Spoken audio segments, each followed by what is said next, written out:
Olá, Tutameia está ao vivo, como sempre trazendo para você um personagem, um entrevistado que nos ajude a compreender melhor o momento que a gente vive no Brasil de hoje. E hoje é um momento especialmente complicado que tivemos, né, nos mercados no dia de hoje, muito difícil para muitos de nós entender, compreender exatamente não só o que aconteceu, mas as consequências desse desabar de mercados que aconteceu hoje no Brasil. Por isso a gente está fazendo esse programa especial agora à noite, com a Eleonora e o Rodolfo e a professora Leda Paulani, nossa entrevistada nessa noite, com quem nós vamos conversar sobre essa questão. A Eleonora vai apresentá-la com mais detalhes, fazer a primeira pergunta. Antes, eu queria te convidar para participar dessa nossa conversa, não só mandando seus comentários, perguntas, mas levando mais longe essas reflexões, essas informações, essa análise que a professora Leda nos traz aqui. Então, divulgue entre seus amigos, compartilhe nas redes sociais. Toda essa entrevista fica disponível para ser revista, analisada, com mais detalhes, no nosso canal de vídeo, o Tutameia TV. Nosso trabalho está ancorado no site Tutameia, o endereço é tutameia.jor.br. Leda, muito obrigada por você estar aqui hoje, nessa noite, de um dia tão turbulento no mundo e no Brasil. Leda, professora de Economia da USP, enfim, já esteve aqui outras vezes, você já a conhece, já falou de muita coisa importante. E hoje a gente teve uma sucessão, né, de eventos. E quer contar aí o que aconteceu? Então, só para a gente falar, mercado de só para dar uma ideia, está aqui a moda do rádio, né, as manchetes, só para ter uma ideia, vamos ver as manchetes que apareceram em vários sites aí. Bolsa despenca, Ibovespa despenca 12% na maior queda desde 1998. Ações da Petrobras desabam quase 30% após preço do petróleo cair. Wall Street sofre maior queda em 11 anos. 11 anos. Dólar... Desculpe, quanto foi Wall Street? Que eu nem... A Wall Street sofre a maior queda em 11 anos. Sei, mas qual o percentual, alguém viu? Porque a última vez que eu vi não tinha fechado ainda, então eu não sei quanto caiu. Bom, vamos olhar aqui. Já vamos procurar aqui. O dólar sobe a 4,77 e bate recorde. É o dólar comercial. O dólar turismo já passou dos 5, né? E só para uma segunda manchete que explica aquela lá, Ibovespa despenca 12%, e diz: Ibovespa anula ganhos no período Bolsonaro, cai ao mesmo nível de 27 de dezembro de 2018. Então esse é um quadro que acontece hoje, é um quadro que já estava pré-anunciado, né, anunciado ontem à noite, com as quedas de preço de bolsa, queda do preço do petróleo, quedas das bolsas asiáticas, né? E já havia durante a noite aí esse temor aí de sacudidela muito forte. Sacudidela é até fraco. Né? Sacudidona no mercado. Enfim, essa quadro aí. É o quadro. Que aparece. O que acontece, Leda? O que está por trás desse movimento todo aí tão dramático? Bom, em primeiro lugar, boa noite a quem está nos vendo, nos ouvindo, aqueles que nos ouvirão e virão também. E muito obrigada ao Rodolfo e à Eleonora pelo convite, muito feliz de estar aqui com vocês. Bom, existe uma metáfora, né, que a gente usa de vez em quando na economia, mas ela é genérica, assim, pode ser usada em outros temas, né, que é a questão chega um dia que dá a tempestade perfeita, né? E hoje acho que foi o dia da tempestade perfeita. Você já tinha vários fatores aí conjuntamente atuando para promover um quadro econômico muito complicado, né? Do ponto de vista global e também do ponto de vista do Brasil. Desculpa. Você falou em quadro econômico muito complicado, aqui tem um quadro. Um quadro.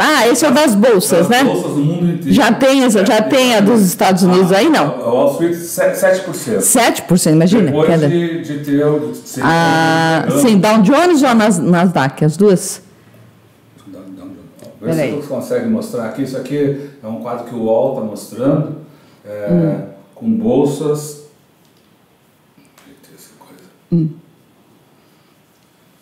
Aqui, tem Itália, Taiwan, China, Coreia do Sul, Hong Kong, Japão, Singapura, Estados Unidos, Austrália, Estados Unidos, Estados Unidos Nasdaq, SP500, Dow Jones, Inglaterra, Alemanha, Espanha, França, Portugal e Brasil. Que é o campeão. Adivinha onde está o Brasil aqui nesse quadro? É aquele lá. A pior, a barra da direita e mais profundamente fincada, 12%. Chegou a 12,35, Os Estados Unidos está aqui no... Oi? Está bem ali no meio. Sim. Acho que deve ter caído. Você falou 7, deve ser o Dow Jones e o outro, bom, enfim. Eles já tinham tido um circuit break, né? Também lá, porque lá é menor do que aqui lá. Quando cai 7%, já para. Aqui é 10, aqui é 10, depois 15, depois 20, vai indo.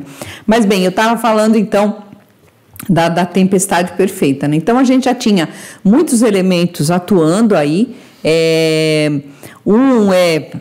Tem digamos assim, de ordem estrutural, né? Que eu vou explicar um pouquinho mais calmamente já, né? Mas que é, na realidade, uma espécie de crise que a economia capitalista vem vivendo já desde os anos 70, que nunca foi muito bem resolvida, né? Vamos colocar assim em termos simples. Então, tem esse pano de fundo, né? Em cima disso, tem as consequências da crise de 2008. Né? A crise de 2008, que é, digamos, já um episódio desse quadro mais geral estrutural, né? Mas de lá para cá, a situação ficou ainda mais complicada, porque a economia nunca se recuperou de fato, com exceção talvez da economia americana, né? Quando se pensou que ia ter uma recuperação em 16, 17, depois 18 e agora 19, foram dados muito, muito ruins da economia toda. O PIB japonês está caindo 7%, né? 7% o PIB japonês está caindo. A análise bimestral anualizada, né, do primeiro bimestre de 2020 apresenta uma queda de 7,06, maior do que a que eles estavam prevendo. Estavam prevendo uma baita queda, mas foi maior, né, a queda. Enfim, então, tem esse quadro, digamos assim, de letargia, pelo menos mínimo que se pode dizer, da economia mundial. Esse quadro já estava dado. Junto com isso, o que você tem? Como consequência também da crise de 2008, né, você teve um período de taxas de juros muito baixas e negativas em termos reais em praticamente todas as maiores economias do mundo. Isso tem como resultado imediato, como 2 mais 2 igual a 4, a inflação do preço dos ativos, né? Sempre que a taxa de juros cai, o preço dos ativos financeiros sobe, né? E sobe, às vezes, muito mais do que proporcionalmente a queda da taxa de juros, porque tem aquilo que se chama de overshooting, né? Que é produto de especulação, né? Então, aí que se acabam se formando as bolhas, né? Aí a especulação, ela é um processo que se autorreferencia, né? Muitas vezes. Então, mesmo que, do ponto de vista geral, quem está de fora olhe e vê que aquilo é irracional, né? Mas quem está dentro não pode agir de outra forma, porque senão ele perde, né? Enfim, por isso que o Greenspan, né, falou lá da exuberância irracional dos anos 90, né, quando as bolsas explodiram e tal. Então, esses processos especulativos vão formando essas bolhas, e a gente tinha, né, como tem já indicações de bolhas de ativos, por exemplo, bolha de ações na China, bolha de imóveis na Rússia, enfim, outros tipos de operações mais complicadas para eu explicar aqui, mas que tem que ver com private equities e coisa desse tipo, que também estão assustando, inclusive o FMI. Isso tudo era um quadro que já estava dado, né?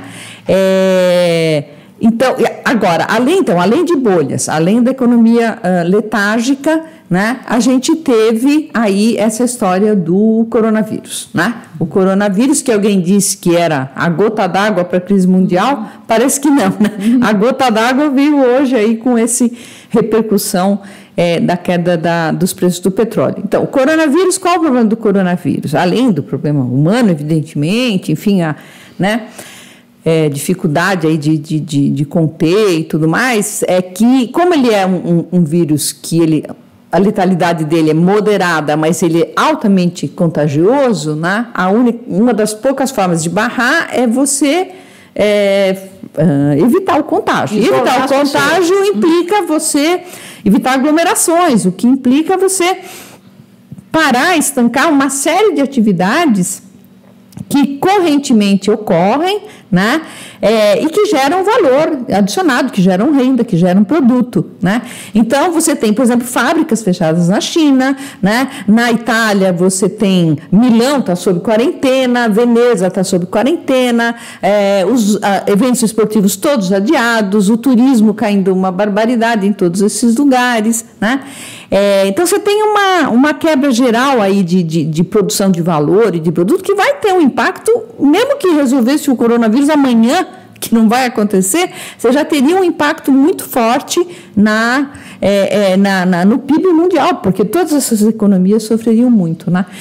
O problema é que, além de tudo, né, parar algumas indústrias na China para a produção mundial, porque a China, ela exporta peças, componentes, insumos, né, para o mundo todo, né, para o mundo todo. E isso vai quebrando as cadeias produtivas, né?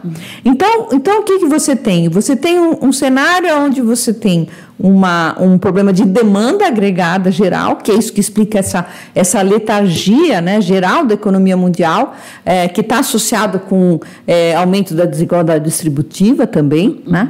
E junto com isso você tem um choque de oferta, assim, no sentido de que a oferta sequer pode ser produzida para encontrar a demanda, né? Porque você vai ter essas quebras de cadeia produtiva por conta aí da história do coronavírus. E aí, junto com isso tudo, veio a questão do petróleo, né? O que é a questão do petróleo? A questão do petróleo é que havia uma conversação já de 3 anos aí entre a OPEP e a Rússia, né? A Rússia não faz parte da OPEP, mas é um grande produtor mundial, para conter a produção de petróleo, para evitar, né, que o preço do petróleo caísse mais do que já estava caindo. É preciso notar também o seguinte, que o coronavírus, ele joga ainda mais para baixo o preço do petróleo. Por quê? Cai a demanda no mundo todo por transporte, por viagens aéreas de todo tipo. Então, a demanda por combustíveis, ela cai. E isso começou como é que se diz, a ser planificado e precificado. Então, era evidente que a expectativa era de queda ainda maior de preços. Então, a urgência de se chegar a um acordo, né? Só que esse acordo não veio, quer dizer, a Rússia não fechou o acordo com a OPEP, né? Segundo consta, por razões geopolíticas, porque as relações entre Rússia e Estados Unidos estão cada vez mais complicadas, né? E a Rússia, quer dizer, sem entrar no acordo com a OPEP, os preços iriam despencar, né? E isso afeta muito mais os Estados Unidos do que a própria Rússia ou a OPEP. A OPEP reagiu ainda a isso, aumentando a produção, né? Uma espécie de... já iam cair. Já iam cair. Então, porque aí o raciocínio da OPEP foi o seguinte, bom, já que vai ter queda de preço, eu vou aumentar meu share, né? Como eles vão aumentar minha participação no mercado. E tocou um puta desconto e aumentou a produção, né? E aí pronto, aí você desabou tudo, né? Então você tem, por exemplo, todos os investimentos feitos para produzir gás de xisto lá nos Estados Unidos, essas empresas estão endividadas, né? Vai ficar tudo muito mais complicado agora, né? Num contexto em que realmente você está com a produção aumentando e a demanda caindo uma barbaridade, né? E isso, como o petróleo, ele é um insumo absolutamente estratégico e que tem ramificações em todos os setores, né? Acaba, evidentemente, as empresas petrolíferas sempre são grandes ações são ações importantes nas bolsas de todo mundo, né? Se você já abre um pregão com a perspectiva de que vai cair os preços daquelas ações porque o preço do petróleo está caindo 20% ou 30%, é evidente que você vai ter um impacto geral, né? Mas todos esses fatores estão atuando aí conjuntamente. O que eu quero dizer com isso? Se você não tivesse, por exemplo, bolha, se as ações não tivessem também com preços tão exacerbados, né, tão magnificados por conta das bolhas, talvez o impacto não tivesse sido tão grande, né? Na realidade, você já tem uma coisa inchada indevidamente, aí vem uma coisa de fora, então você murcha muito mais rápido esse balão, né? É isso. Você acha que, claro que é difícil a gente prever nesse momento uma dimensão de uma crise, assim, dessa situação de agora. Agora, as quedas, elas estão sendo comparadas com 2008, né? Muita gente falando em 29. Dá para a gente tentar dimensionar ou ainda é cedo para ver qual é o horizonte dessa crise? Olha, assim, é difícil, né? Porque a gente está falando aqui no dia que as coisas aconteceram. Precisava ter uma bola de cristal aqui, né? Para ajudar um pouco. Mas, assim, a minha avaliação, né? Com todos, enfim, os senões aí possíveis, por conta de, eventualmente, ter uma série de outras coisas que a gente também ainda não sabe, né? É que talvez seja pior que a de 2008, pelo menos. Pior que a de 2008? Sim. Por quê? Porque você tem um cenário de partida muito pior, né? Hoje, por exemplo, porque a alternativa que as grandes potências mundiais encontraram, né? O que fez o Banco Japonês, o Federal Reserve, o Banco Central Europeu, né? O Banco da Inglaterra, todos fizeram mais ou menos a mesma coisa e não daram, porque num momento como esse, sempre o pessoal, por que desaba tudo? Porque o pessoal quer a liquidez, ele quer a segurança. Ele não quer ficar num ativo que amanhã vai despencar de valor mais ainda. Então ele foge. Só que todo mundo pensa igual, todo mundo foge e dá esse desastre que nós vimos aí, né? Porque todo mundo quer ir para a liquidez. Isso o Keynes já ensinou lá, né? Há muito tempo, tá certo? Então, esse momento, né? Para ser aplacado, ele precisa de liquidez, né? Só que o mercado está inundado de liquidez. Já está inundado de liquidez, né? Eu vou dar só um dado, assim, que é um dado impressionante. A base monetária americana, né? A base monetária é o que dá a base da oferta de moeda, né? Que depende das decisões do Federal Reserve. Ela cresceu em 6 anos, no pós-crise de 2008, ou seja, entre 2009 e 2014 e 2015, o mesmo que antes ela tinha levado 35 anos para crescer. Barbaridade. Quer dizer, agora, é por isso também que a teoria monetária ortodoxa está em crise, né? Porque veio assim um caminhão de dinheiro, de dólar para o mundo inteiro, né? Para os Estados Unidos principalmente, mas para o mundo todo, porque o dólar é reserva monetária mundial, né? E cadê a inflação? Porque eles pensam assim, não, aumentou a oferta de moeda, inflação.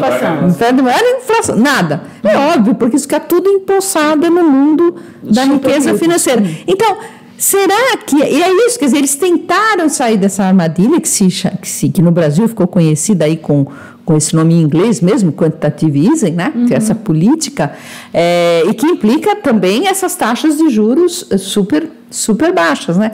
Então, hoje, as taxas de juros já estão super baixas. Você já tem uma liquidez brutal. Qual vai ser o remédio para isso, né? Fora isso, você tem uma tensão geopolítica muito maior hoje, né? É muito claro que nesses últimos 10, 11, 12 anos, a tensão entre a China e os Estados Unidos cresceu, né? A tensão entre a Rússia e os Estados Unidos cresceu, ou seja, os nacionalismos, né, estão voltando. Então, enfim, eu acho que você tem um cenário, e mais o coronavírus para ajudar, né? Então, você tem um cenário hoje, eu diria, de partida muito mais complexo e muito mais complicado para se pensar numa retomada da economia mundial do que você tinha em 2008. Em 2008, você tinha bolhas, né, decorrente de exacerbação financeira, mas você ainda tinha um grau de liberdade aí para a política monetária atuar.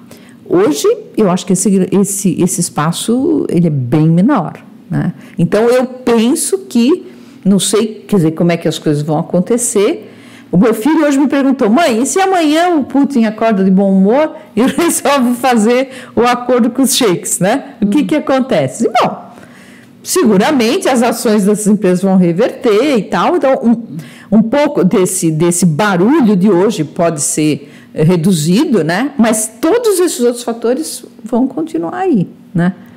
Enfim, eu acho a situação bem mais complicada que 2008. É complicado comparar com a crise dos anos 30. Eu prefiro não... Leda, hoje a gente estava discutindo um pouco essa comparação com 2008, e o Rodolfo mesmo estava falando na nossa entrevista aí com o Alisson, né, que em 2008 a saída para essa crise foi a socialização das perdas, né, e salvou os bancos e tal. Sim. E depois que isso até depois resultou em vários problemas fiscais nos estados, enfim, toda essa coisa que a gente já conhece. Quer dizer, hoje socializar perdas não resolveria, você acha? Não, o caminho vai ser esse? O governo dos Estados Unidos vai comprar ativo de tudo quanto é canto para tentar segurar isso? O que eles podem fazer? Então, é isso que eu digo, entendeu? Eu acho que esse caminho, socializar perdas desse jeito, eu não sei se ainda tem essa senda aberta, entendeu? Essa possibilidade aberta, né? Aí eu acho que, enfim, pensando do ponto de vista capitalista mesmo, eu acho que você teria que ter, de repente, uma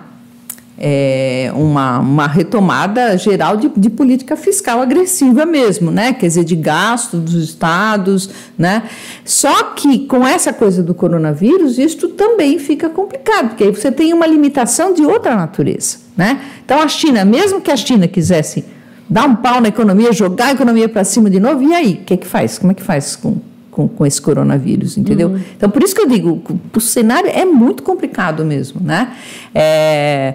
Enfim, então, o que aconteceu em 2008 foi que você aplacou a crise, mas essa crise foi estourando depois, quebrou a Grécia, quebrou Portugal, quebrou, né? A Grécia, né, teve gente que perdeu 60% do rendimento, porque o Estado não conseguia mais pagar as aposentadorias, então se estrangulou a Grécia, né? Aliás, eu recomendo o livro do Varoufakis, se chama Adultos na Sala, né? Eu fiz a revisão técnica dele e fiz a orelha, e é muito interessante ele contando assim qual a dificuldade, né? Como foi difícil a negociação. Ele foi 6 meses um cara lá de centro-esquerda, né? De esquerda, né? E foi 6 meses negociador lá com o FMI, o Banco Central Europeu. Muito interessante. Está saindo daqui a um tempinho, eu acho, se é que já não está para sair, pela Autonomia Literária. Legal. É muito interessante, vale a pena. Ele escreve muito bem, é muito legal o livro. Bom, em toda a crise começam a surgir explicações assim, será que não teve algum tipo de manipulação com um objetivo escuso, escondido, que não estamos vendo? Alguém me falou assim, tudo bem, as empresas dos Estados Unidos ou os investimentos nos Estados Unidos na área de xisto vão ser atingidos por causa desse problema. Mas, a Venezuela também vai ser atingida. Então, a Venezuela. Então, uma mão lava a outra. Você imagina uma coisa como essa? Isso aí é pura fantasia? Olha, eu acho que eu não sou assim completamente avessa a teorias conspiratórias da história, porque às vezes elas estão certas. O ministro Celso Amorim, hoje ele só acredita em teoria conspiratória da história, né? Quando se dizia que os Estados Unidos estavam por trás do golpe de 64 aqui, muita gente dizia que depois se provou e comprovou por documentos e tudo mais, né, o enorme papel e importância dos Estados Unidos no golpe de 64. Mas, enfim, agora, assim, o que me parece é que o fator determinante aí, porque eu acho que, assim, pode ter, digamos, esse motivo, e certamente vai ter quem se beneficie. É claro que a maior parte né, das pessoas acabam mais sofrendo as consequências do que podendo fazer qualquer coisa, mas sempre vai ter quem acabe ganhando na história. Mas eu acho que o principal fator aí desse quadro todo, eu acho que é esse acirramento das questões geopolíticas mesmo, né? Quer dizer, veja, se é fato, como estão dizendo, né, que a decisão do Putin de enfim, não fechar o acordo lá com a OPEP foi realmente para afetar os Estados Unidos, né? Então, isso você fala, bom, teve sim um pensamento de fazer isso, foi do Putin, né? Ele sabia as consequências disso, porque ele não é idiota, né? Enfim, então, quer dizer, era evidente que se ele fizesse isso, talvez a reação da Arábia Saudita, né, ajudou a produzir essa situação, né? A Arábia Saudita não ficou olhando, o Putin disse não, e eles assim, tá bom, então vamos aumentar a produção, e o preço caiu mais ainda, né? A Arábia Saudita é aliada dos Estados Unidos. E sim, então, exatamente, exatamente, mas aí também por trás. Mas eu penso que aí eles, assim, olharam para os interesses da OPEP mesmo, assim, enfim, não sei... Será que teve conversas lá com os Estados Unidos? Pode ser, mas se tivesse tido, talvez eles não tivessem agido dessa forma, né? Talvez tivesse dado o resultado contrário. É difícil, né? A gente ter um quadro mais geral. Aí talvez mais quem está mais próximo das relações internacionais, mesmo que acompanha, né? Para saber. Mas isso é claro, quer dizer, isso é uma coisa que vem sendo discutida, né? É que esses, digamos... vamos dizer assim, 20 anos de globalização desenfreada, né, começaram a produzir no século XXI, né, uma série de resultados resultados do ponto de vista político, né, que vão começar a corroer esses fundamentos. Quer dizer, o Trump se elege lá nos Estados Unidos de uma maneira surpreendente, né, até certo ponto, mas o discurso dele é absolutamente anti-globalização, né? O America First, não sei o quê, né? E isso tá assim no resto do mundo, né? O único nacionalismo entreguista que a gente tem é no Brasil, mas o Brasil é o concurso, né? Mas o resto não, quer dizer, você tem esses nacionalismos aí explodindo, né? E é claro que essas tensões todas voltam, né? Você lembrou da questão política? É claro que uma crise dessa dimensão vai trazer muitas consequências políticas. É ano de eleitoral nos Estados Unidos, né? Lembrar em 2008, a crise lá... Bom, o Obama ganhou, não sei até que ponto a crise teve uma interferência no resultado, mas certamente as pessoas viveram uma situação de insegurança, de empobrecimento, que podem vivenciar agora novamente. Sim. Isso certamente é ruim para o Trump. Isso pode ajudar os democratas, você acha? Difícil de... Eu acho que deve ser ruim para ele, porque certamente a economia americana vai sofrer um baque, né, dessa movimentação toda aí.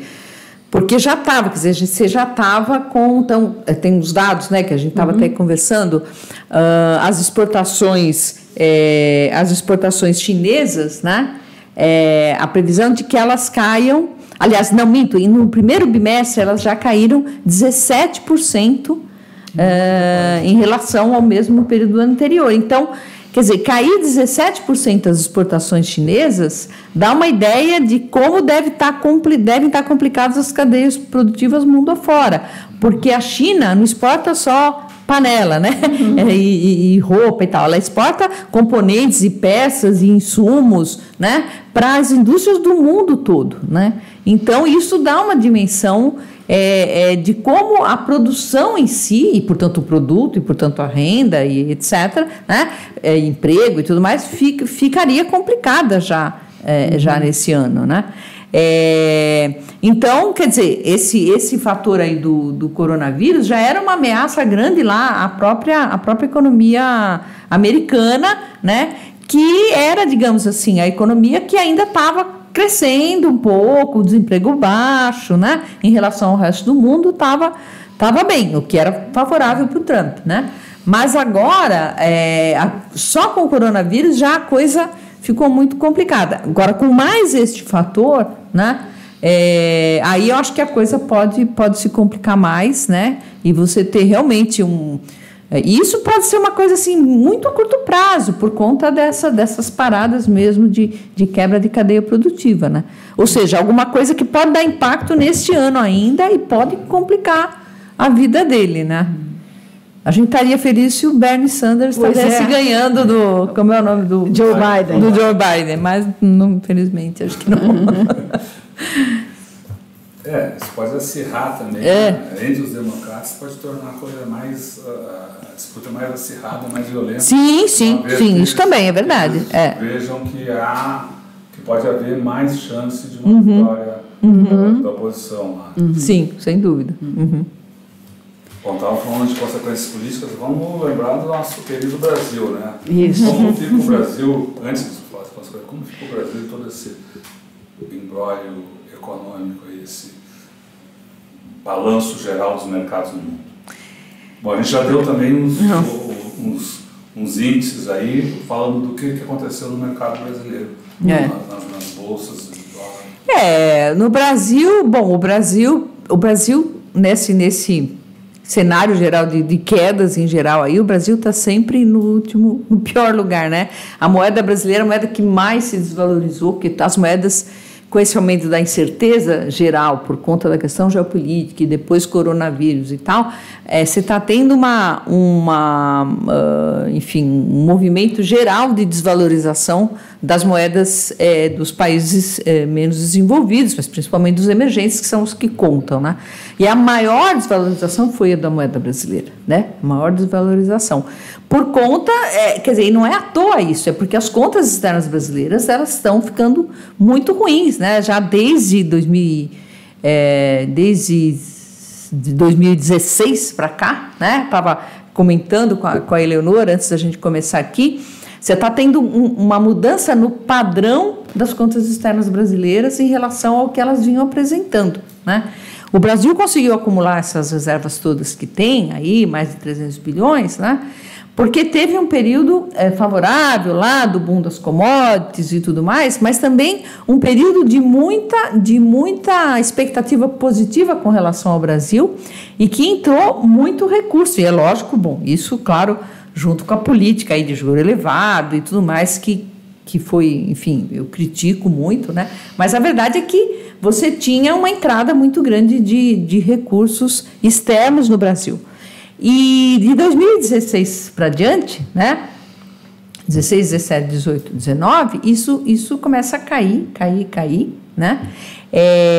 Então, se a gente pegar os ingressos financeiros líquidos, quando eu digo líquidos, assim, tudo que entrou como aplicação financeira no Brasil, menos tudo que saiu. Aplicação financeira, o que é? Investimento direto, né? Então, por exemplo, se um grupo americano vem comprar ações de uma empresa brasileira, isso é chamado de investimento direto, porque ele vai comprar essas ações, se ele comprar acima de um percentual lá, que é definido, isso entra como investimento direto, que significa que o capital está sendo trazido para cá. Se for pouquinho, não, porque ele pode comprar, entrar e sair e tal, né? Então, investimento direto, você tem também os chamados investimentos de carteira, que é isso, comprar papel na bolsa para especular, títulos de dívida, né, privados e títulos de dívida pública, né, e os outros investimentos, que são empréstimos convencionais, adiantamento de pagamento de importação, crédito comercial, né, para exportações, etc.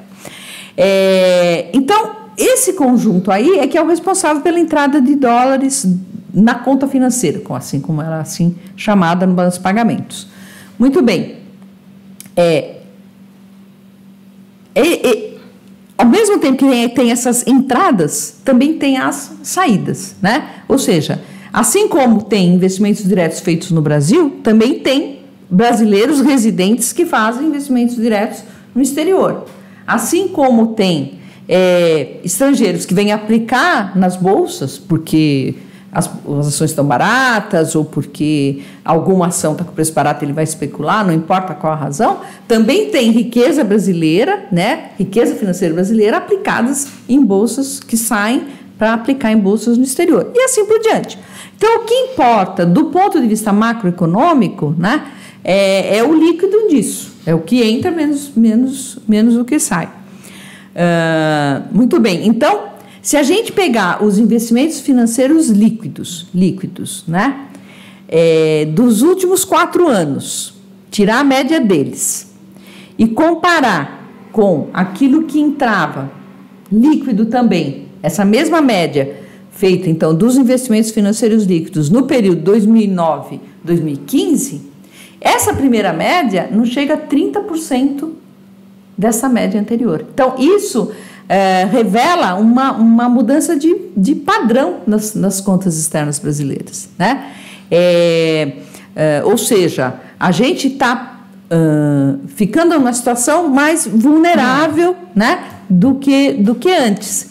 E, de outro lado, né, as nossas despesas correntes, a gente precisa de dólares para enfrentar as nossas despesas correntes. Essas despesas correntes, com importação, com a remuneração de todo esse capital que vem para cá, né, pagamento de lucro, de juro, de dividendo, de todo esse capital. Então, essas despesas, né, elas são grandes, porque a gente tem uma grande quantidade de capital aqui, né? E porque você precisa importar bens que você não produz, você desindustrializou o país, então você tem que importar um monte de coisa, né? Agora você exporta o petróleo bruto, tem que importar os derivados, enfim. Então tem uma série de coisas aí que estão pressionando essas despesas.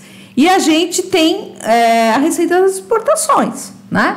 A receita de investimentos nossos feitos lá fora é muito pequena, não é nada que possa compensar qualquer coisa. Então, tem a receita das exportações. Basicamente, isso depende muito da balança comercial, né?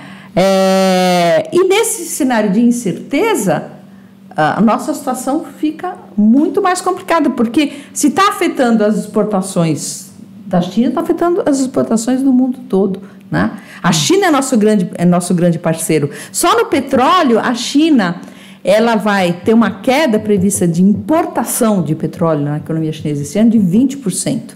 Que quem entende do mercado aí fez as contas, é como se, de repente, a Itália e o Reino Unido juntos deixassem de importar petróleo. Os 20% da China dá isso, né?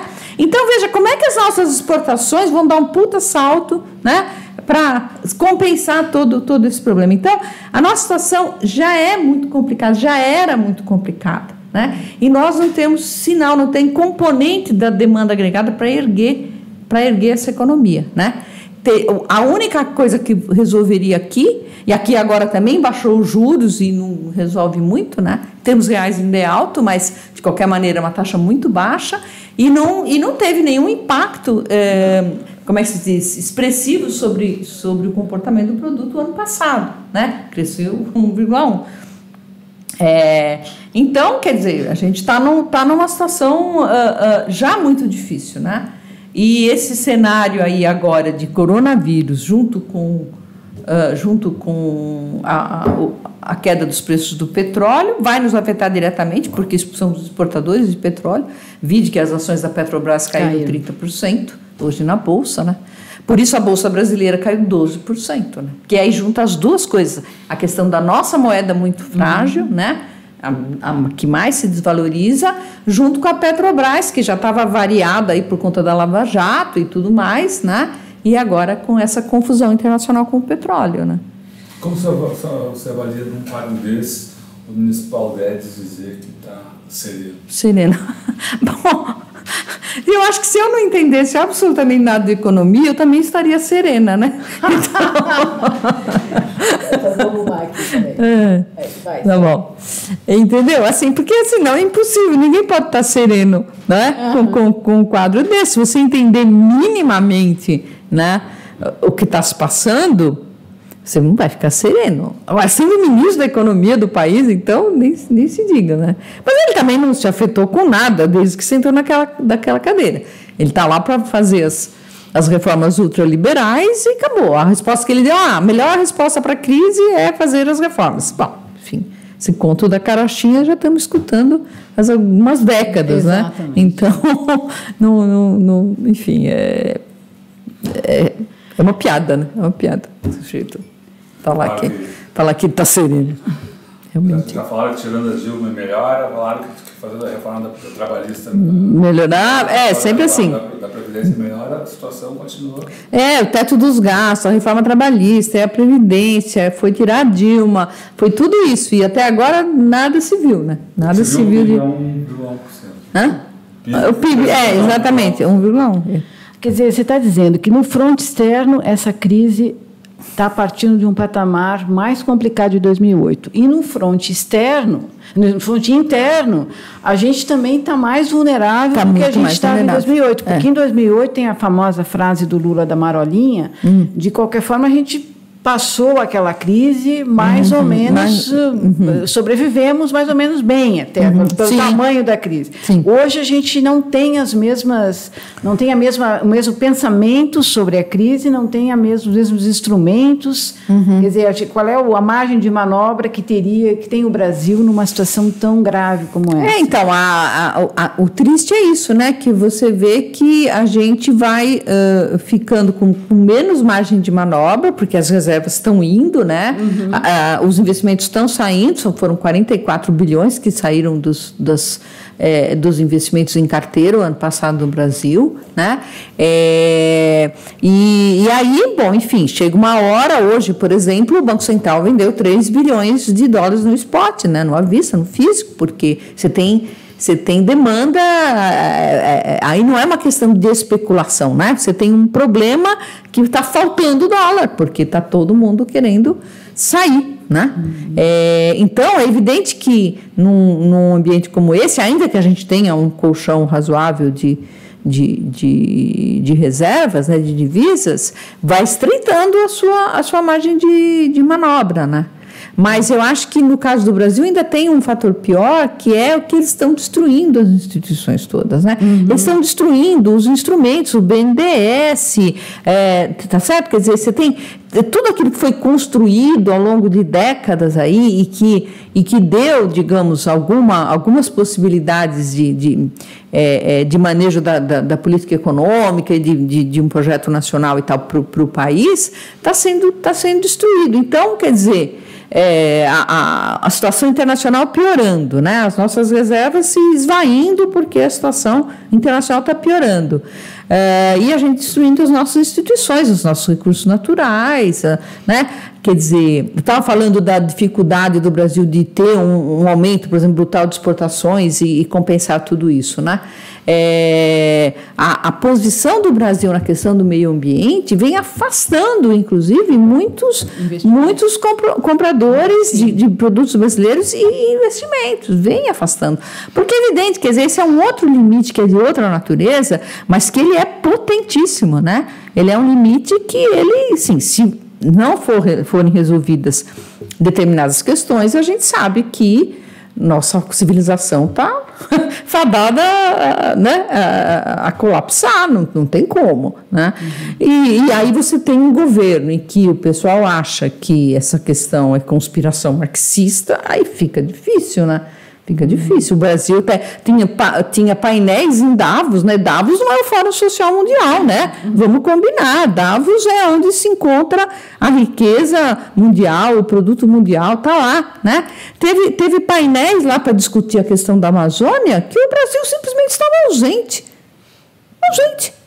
Discutia a Amazônia em Davos, né? Quer dizer, então você tem um componente interno aqui, para além de toda a complicação do cenário externo, que, enfim, infelizmente torna a nossa situação muito difícil. Eu não acredito de jeito nenhum que o PIB cresça 2% esse ano. Por se não cresceu antes, agora vai crescer. Com essa grande conturbação externa aí, nem. Se ficar no zero, já vai ser um milagre. Na sua resposta anterior, você deixou uma frase com reticências. E você estava falando, já baixou os juros. A única coisa que resolveria Não A única coisa que resolveria, eu disse, seria uma política fiscal agressiva, né? Seria você ter um programa de investimentos públicos, né? Pensando de um ponto de vista mais progressista, né? Alguma coisa na linha, por exemplo, do Green New Deal, né? Como está se pensando nos Estados Unidos, que é o seguinte, quer dizer, essa questão ambiental, ela é absolutamente, enfim, importante e estratégica, enfim, tem que ser solucionada de alguma maneira, mas ela também abre possibilidades, né? Que você tem que trabalhar muito, você tem que produzir muito, você tem para conter essa questão, conter a degradação do meio ambiente, conter a degradação, conter a exaustão dos recursos naturais, né? Tudo isso. Então, quer dizer, você poderia ter, e você pode fazer o que eles estão chamando de investimento verde, né? E empregar pessoas, tá certo? Empregar pessoas. Agora, isso o mercado sozinho não vai fazer. Entendeu? Quer dizer, você tem que ter um projeto, você tem que ter o Estado, de alguma maneira, né, trabalhando aí nessa questão, né? Porque com isso tudo mais ou menos azeitado e engrenado, né, você começa também a melhorar a distribuição de rendas, que você melhora emprego, etc. E aí você vai dando um alento aí para a economia. Quer dizer, o que eu quis dizer é o seguinte, só na base da política monetária, como foi a resolução da crise de 2008, eu acho que o espaço que se tem é muito pequeno, muito menor do que o que se tinha lá atrás, 12 anos atrás, né? E esse tipo de política está totalmente longínquo, distante dos horizontes do governo brasileiro. Completamente, né? O último, digamos, suspiro de investimento público, que faz diferença que houve no Brasil foi o PAC lá que o presidente Lula lançou no final do primeiro mandato dele, que basicamente foi ao longo do segundo mandato, comecinho do mandato da Dilma, até piorar aí a questão da crise novamente para cima da gente, né? Com a queda das exportações e tudo mais.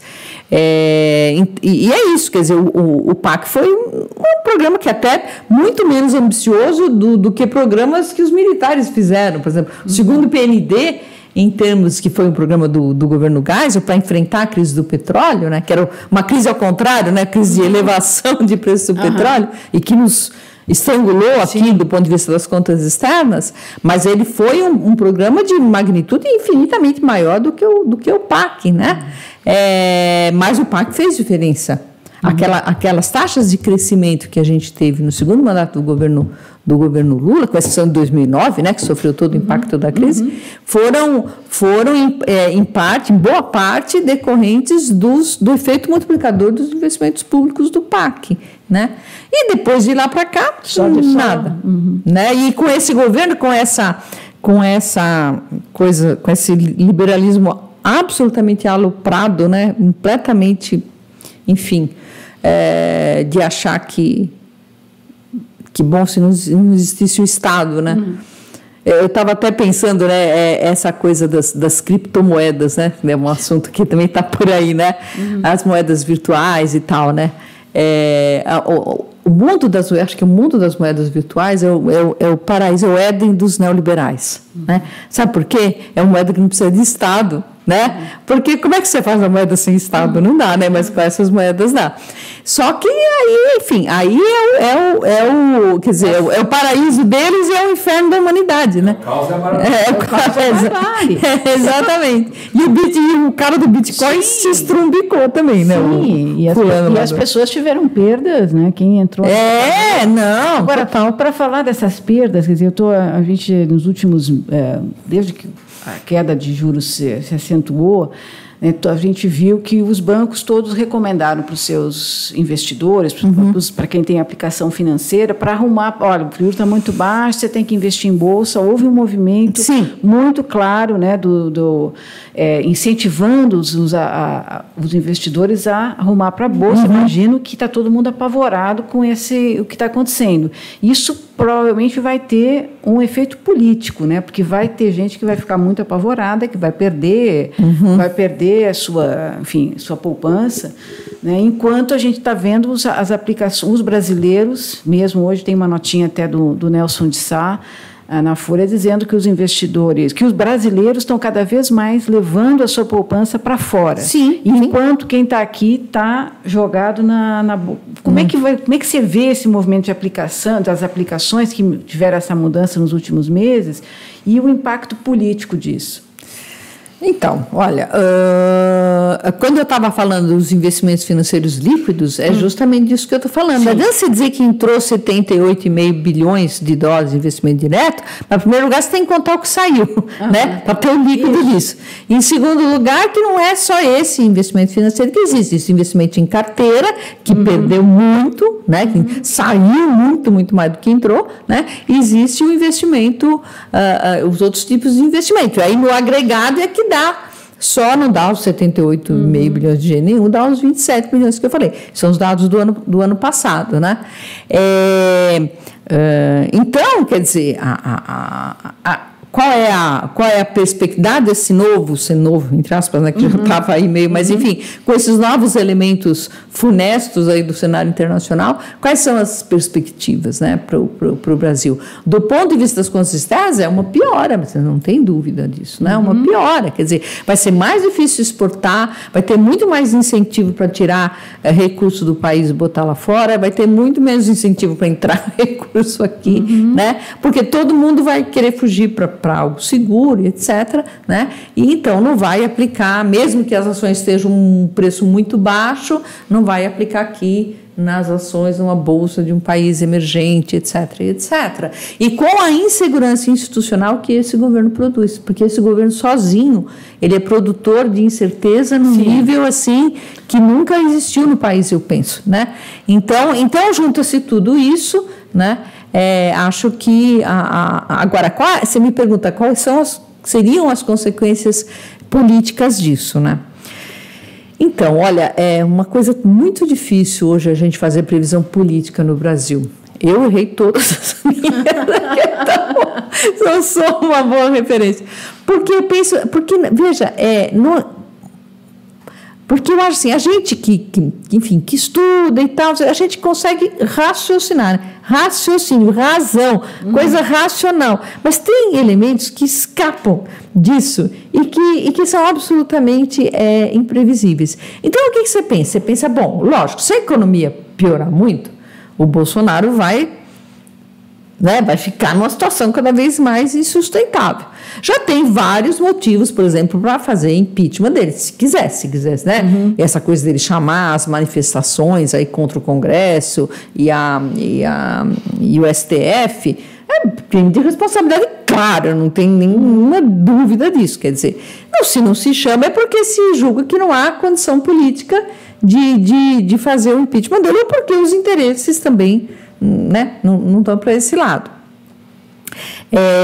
Então você pensa, bom, mas como é que a situação dele pode piorar? Bom, se a economia piorar muito, se o desemprego ficar ainda pior, né, acho que aí a situação dele piora.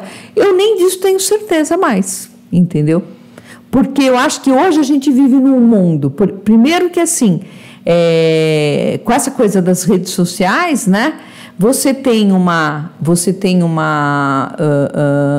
mundo de notícias que fica lá dentro de determinados grupos e que não há bolha que diga a verdade, que não há, digamos, espada que diga a verdade, que é capaz de furar essas bolhas, né? Vou dar um exemplo muito, muito claro, né?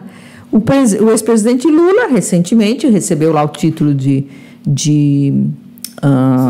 cidadão honorário de Paris, foi recebido pelo Papa, enfim, foi ovacionado lá em Paris e tudo mais. Bom, primeiro a grande imprensa não deu palavra sobre isso, né? O pessoal de renda mais baixa, em geral, se informa como se informava antes, pelo Jornal Nacional, ponto. Agora é Jornal Nacional e as redes. Então piorou a situação, né? Então, o Jornal Nacional deu uma palavra sobre isso? Não. E nas redes, o que rolou? Até onde eu sei, né? Pode ser que eu esteja com a informação errada, mas até onde eu sei, vídeos circularam, pegaram aquele vídeo de quando ele recebe lá o título, lá com a prefeita e tudo mais, só que puseram um som de vaia. E aí espalharam notícia assim, o criminoso é vaiado em Paris.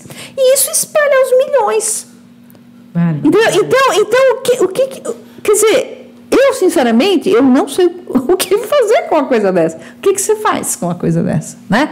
Então você vive num mundo muito, muito difícil de você, assim, fazer uma previsão com um fundamento racional e achar que tem uma probabilidade grande de você acertar. Não, porque você tem elementos de uma ordem que não é mais racional, né?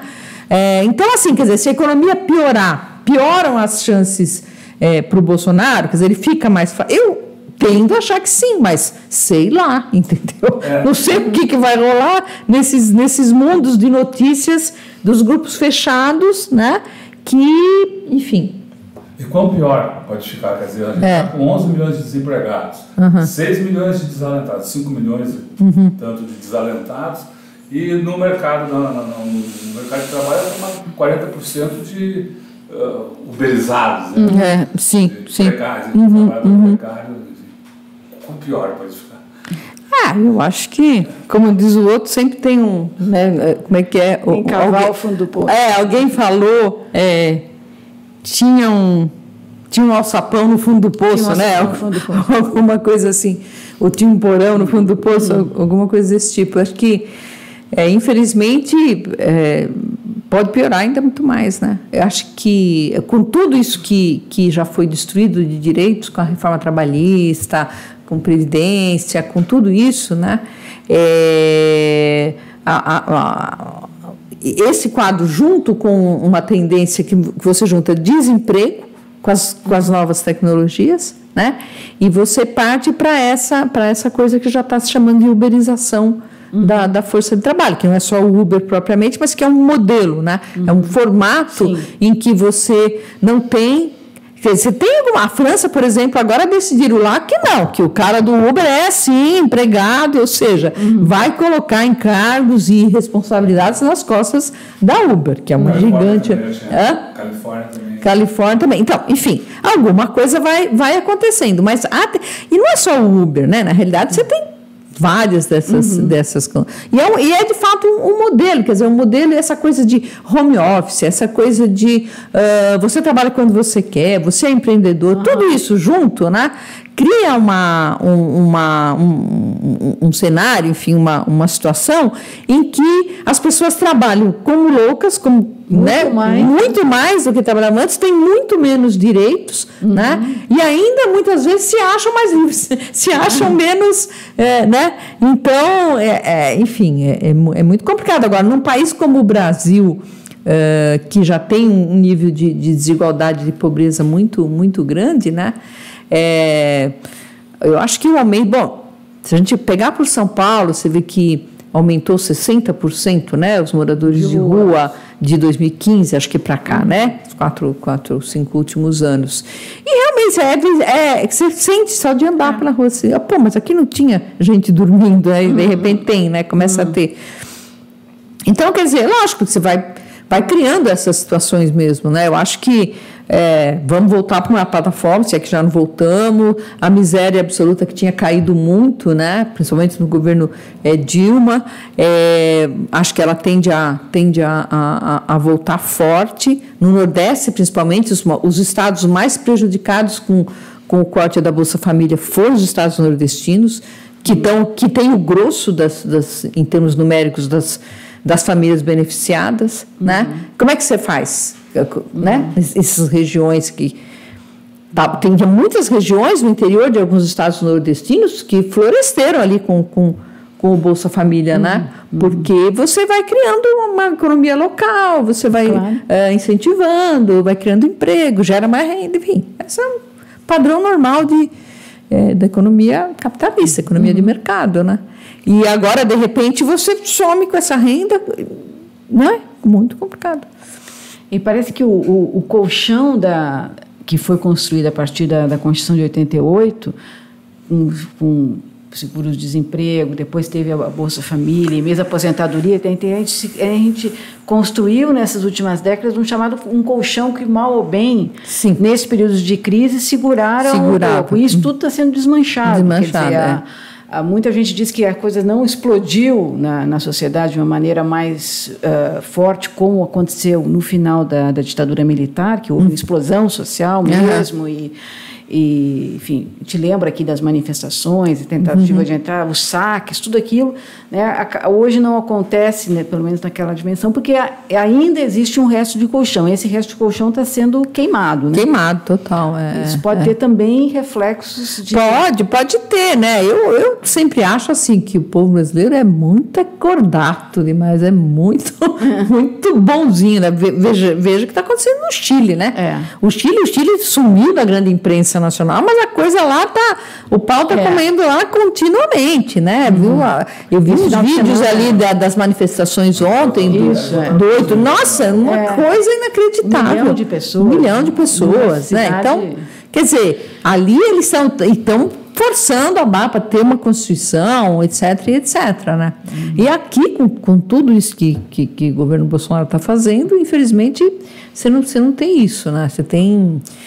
Enfim, aí tem que entrar em outra seara aí para explicar essas coisas, mas a verdade é que potencialmente sim, você tem uma situação explosiva socialmente, acho que não há dúvida, né, com relação a isso, não há dúvida. Um país já muito pobre, de renda média muito baixa, você ainda volta a aumentar a desigualdade, depois de um período em que você tinha conseguido minimamente recuar, né, não é fácil. Bom, os próceres da República estão dizendo que a situação é até boa. A gente, no governo, até no Congresso hoje falando, e com isso vai ser possível construir acordos para que as novas reformas, sejam feitas mais facilmente no Congresso.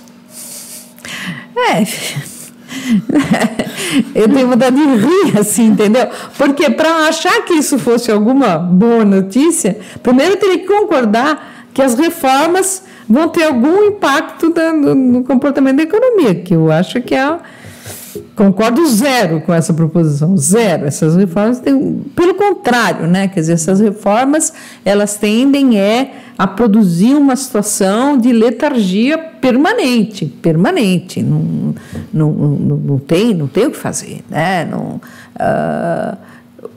É uma coisa quase que natural, né? Se você vive numa economia em que você depende do dinheiro para muita coisa, né? Você, como pessoa física, você vai botar o seu dinheiro num negócio que vai tomar a sua renda durante 10 anos? Não, né? Porque você fala, eu sei lá o que vai acontecer amanhã. Você não vai fazer isso. Então, quer dizer, essa situação que eles... Porque o conjunto disso tudo, novas tecnologias, com as reformas ultraliberais, perdas de direito, etc., o que está produzindo é uma situação de incerteza absolutamente geral, para todos, né? A previdência, né? Enfim, o próprio, eles agora querem acabar com a estabilidade do servidor público. Então, você tinha, digamos assim, pelo menos em alguns espaços importantes da vida do país, né? Na área de educação, de saúde, de justiça, etc., você tinha, enfim, espaços onde as pessoas podiam construir as suas carreiras e agora isso também. Eu não tenho dúvida de que essas reformas administrativas toda aí passe, né? Que eles estão querendo fazer. Então você vai minando, você vai criando um cenário geral assim de incerteza, né? E que impede tudo. Do ponto de vista capitalista, estou dizendo, né? Impede consumo, impede investimento, impede tudo. Como é que você quer que a economia cresça? Né? Então, quer dizer, se vai ficar mais fácil ou não passar essas reformas ainda que eles querem passar, sei lá, talvez fique, talvez o Congresso também é muito ruim, né? A gente sabe a qualidade média dos nossos congressistas, com as exceções de praxe.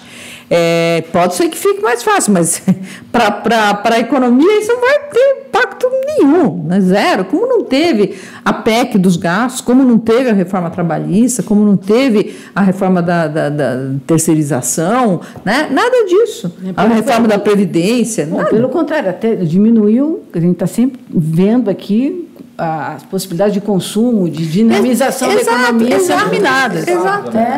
De recursos para o Estado. Exatamente. Mas a classe média viajar, né? Para falar aí na coisa que o Guedes falou, né? Muito simpaticamente, que agora empregado doméstico não podia mais ir para a Disney.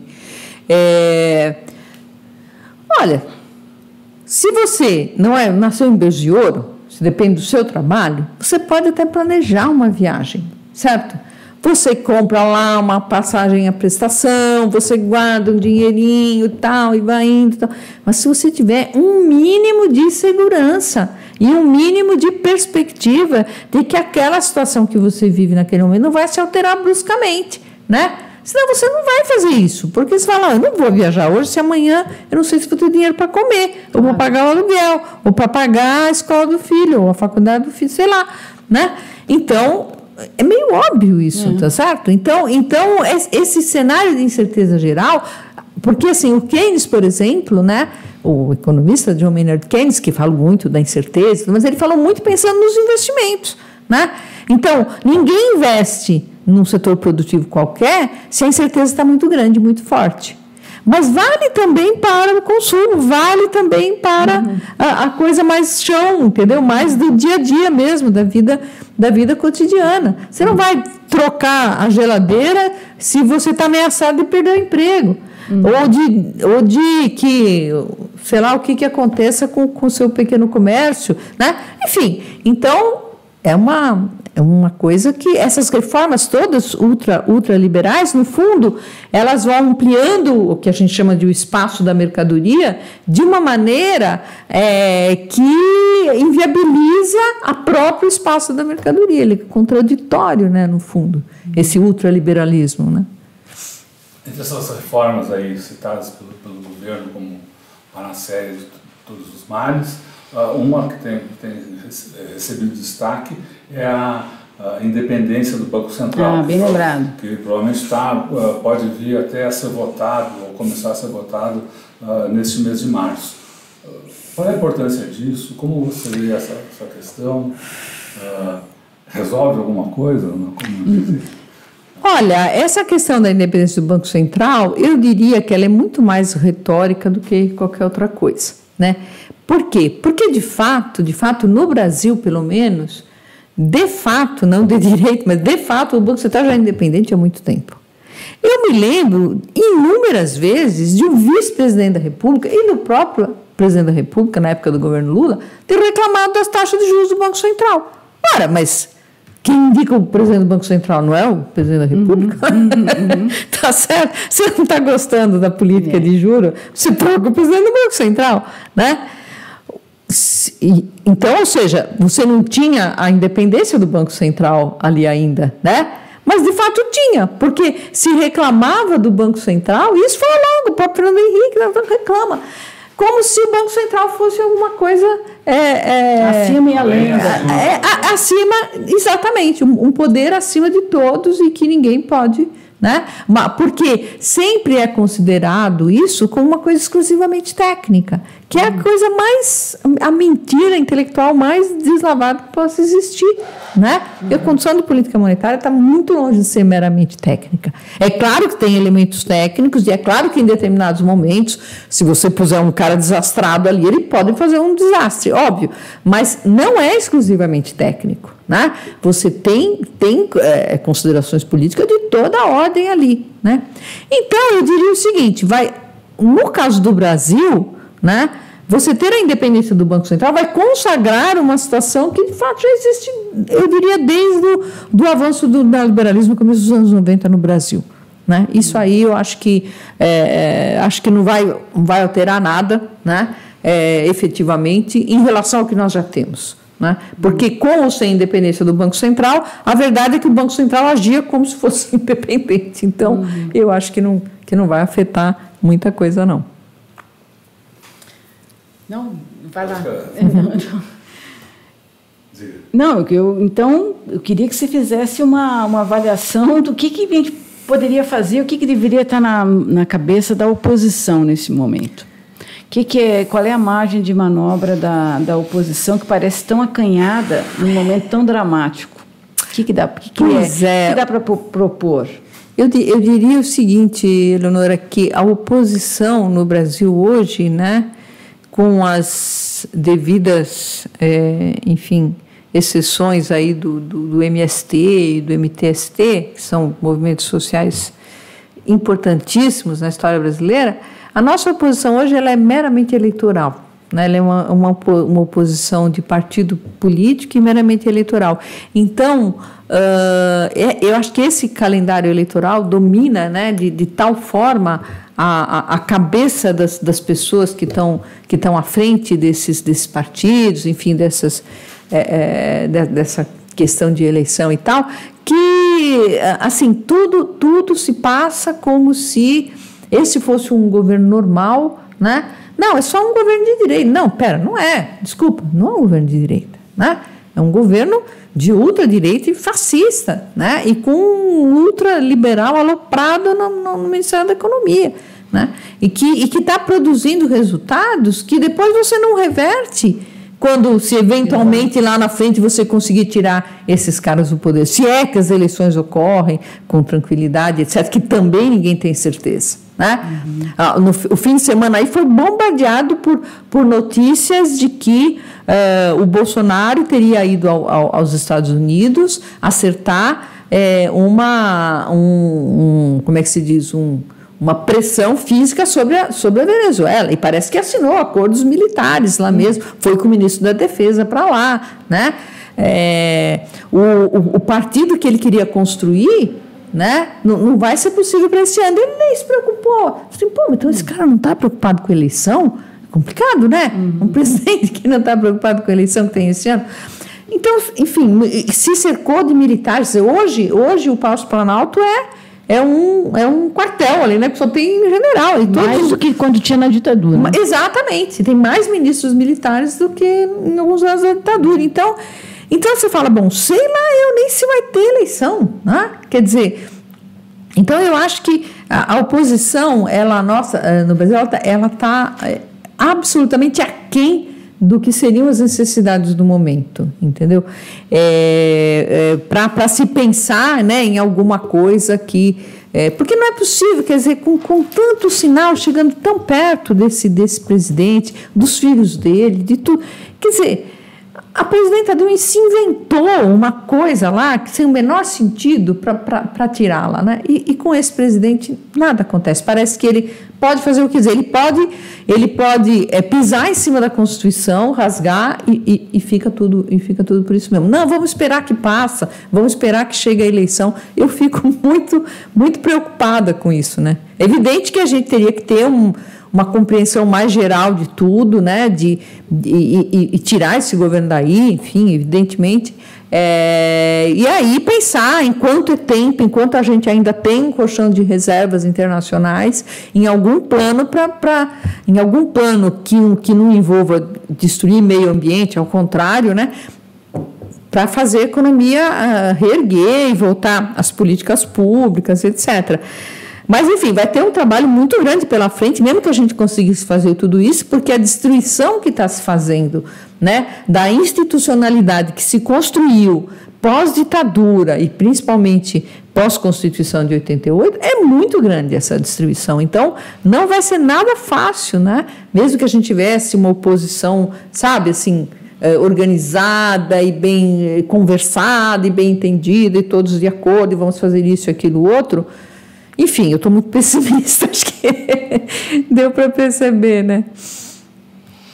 Queria só voltar aí para a gente fazer um fechamento, voltar aí para essa questão aí dos mercados, da questão financeira internacional. Você mesmo, em algum momento aí da conversa, colocou, bom, de repente, se amanhã ou depois essas bolsas, esses mercados começam a se recuperar, melhorar.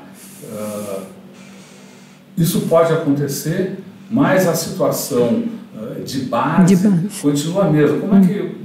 Ou ela pode mudar? Enfim, eu queria que você comentasse isso. Quer dizer, uma recuperação eventual das bolsas significa uma melhora da economia mundial,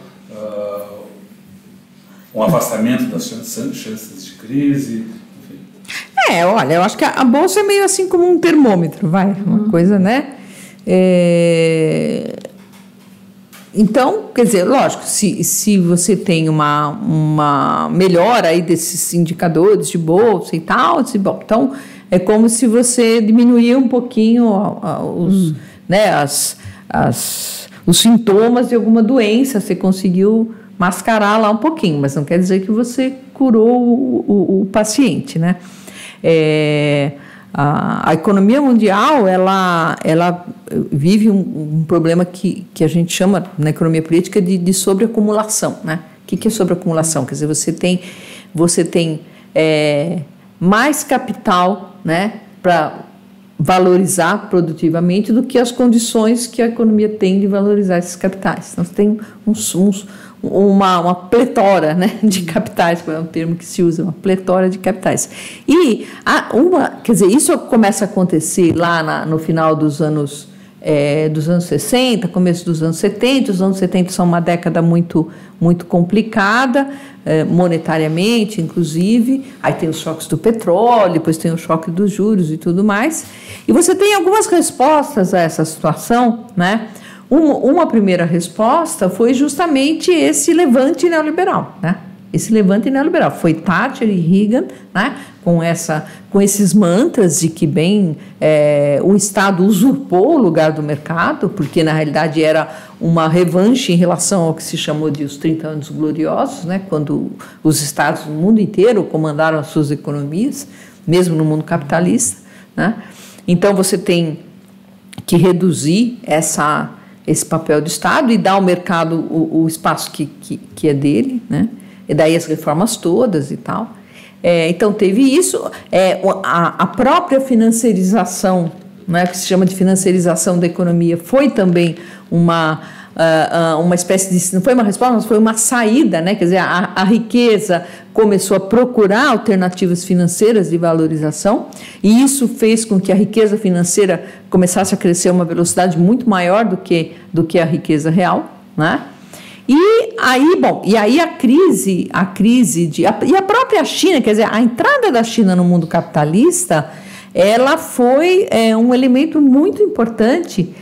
Por exemplo, o professor François Chenet, ele defende essa tese, né, que talvez é um professor francês que, enfim, estuda muito esses fenômenos, né, ele diz que talvez sem a entrada da China no mundo capitalista, a China tivesse continuado lá no seu canto com a sua economia de arroz e bicicleta, né, talvez a crise de 2008 tivesse chegado antes, né, tá certo? Quer dizer, na realidade, quando a China entra, né, a China era um imenso reservatório de possibilidades de acumulação, que estava fora do escopo do mundo capitalista, né? Então, quando ela entra, e ela é muito grande, é um elefante na loja de cristais, né? Quer dizer, ela consegue puxar praticamente a economia toda, principalmente no começo do século XXI, né? Ela puxa toda a economia, né? Os impactos, e aí quando você tem a crise de 2008, né, o impacto maior da crise de 2008 chega no Brasil quando a queda do crescimento americano afeta o próprio crescimento chinês e começa a afetar os preços das commodities que o Brasil exportava, principalmente minério de ferro e petróleo, né? Sem contar carne, enfim, todos os outros produtos. Então você teve, digamos assim, essas respostas, né, entre aspas, do sistema aí, né? E agora, em que situação nós estamos em relação a essas respostas? Bom, a financiarização a gente já viu aonde deu, né? O neoliberalismo está em xeque com esse ressurgimento dos nacionalismos e tudo mais, né? A globalização, o neoliberalismo, tudo isso está em xeque. Hoje não se acha mais, por exemplo, que a OMC é capaz, de fato, de regular e comandar todo o comércio internacional, porque você tem Rússia, porque você tem China, quer dizer, a China entrou, mas ela enrola, né? Ela não segue algumas regras, ela, né? Enfim, então você tem um panorama diferente, né? E a China, enfim, a China está agora sofrendo os males que ela não sofria antes, porque antes não era uma economia capitalista, agora ela é uma economia capitalista com um braço forte do Estado chinês, mas é uma economia capitalista, ninguém nega isso, né? Enfim, o autoritarismo todo tem lá, não importa, mas o fato é que ela sofre esses males. Então, quer dizer, esses remédios que apareceram para essa crise, né, essa crise de sobreacumulação, que ao longo das décadas aí funcionou, mas funcionou com essas consequências. Do ponto de vista da desigualdade, por exemplo, você tem um aumento brutal da desigualdade, não só dentro dos países, como entre os países, né? Você tem alguns países no Sudeste Asiático que aumentaram, sim, mais do que proporcionalmente aumentariam o seu nível médio de renda, mas aí é muito puxado pela própria China, né? E não é por conta das políticas neoliberais, não é por conta da abertura, não é por conta da globalização. Foi porque você botou um Estado forte lá puxando capitalistamente uma economia gigante, né? Então, hoje você, quer dizer, isso que de alguma maneira sustentou o sistema, né, com um cenário que foi se degradando, que foi piorando, mas que bem ou mal manteve o sistema, hoje está tudo muito colocado em xeque, né? Então, quer dizer, alguns dizem o seguinte, que quando a crise é muito feia, né, abre-se as possibilidades e janelas, né? Vamos torcer para que isso ocorra, né? Quer dizer, acho que a esquerda mundial aí tem muitas ideias surgindo, tem figuras muito importantes aí que estão conversando e tem ideias surgindo, mas precisa ver até que ponto há condição política de implantar essas ideias, porque interesses materiais vão ser fortemente contrariados, né? Esse que é o grande problema. Porque do ponto de vista político, as respostas ao neoliberalismo não têm sido apenas o nacionalismo ou as políticas de outro jeito. Também surgem na Europa vários países Sim. com alternativas mais democráticas. Né? Uhum. Sim, também. Então, exatamente. Quer dizer, você tem outro mundo é possível. Outro mundo é possível, exatamente. Então, você tem, quer dizer, hoje você tem um panorama muito diverso, assim, do ponto de vista político, né?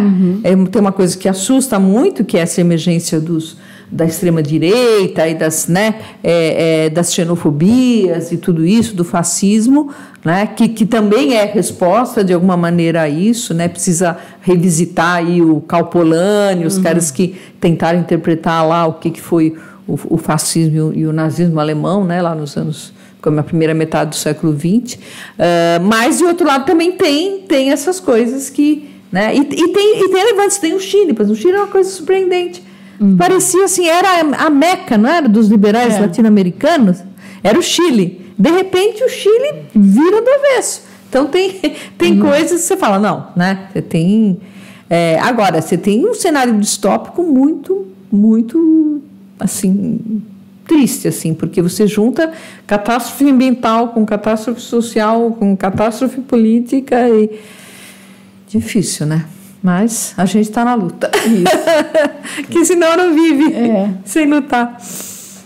Então, pessoal, a gente conversou aqui com a economista, a professora Leda Paulani, para tentar entender um pouco mais de luz sobre o que ocorreu no mundo entre ontem e hoje, nos grandes mercados, as consequências disso. Né? Todos esses trabalhos, essas reflexões que podem ser debatidas, discutidas aí por você, em grupos, fica disponível no nosso canal de vídeo, o Tutameia TV. Nosso trabalho está ancorado no site Tutameia, o endereço é tutameia.jor.br. No canal de vídeo, se inscreva no canal e clique lá na sinetinha para receber informações, notificações de novos vídeos que a gente está colocando aí na velocidade da luz. Né? Isso.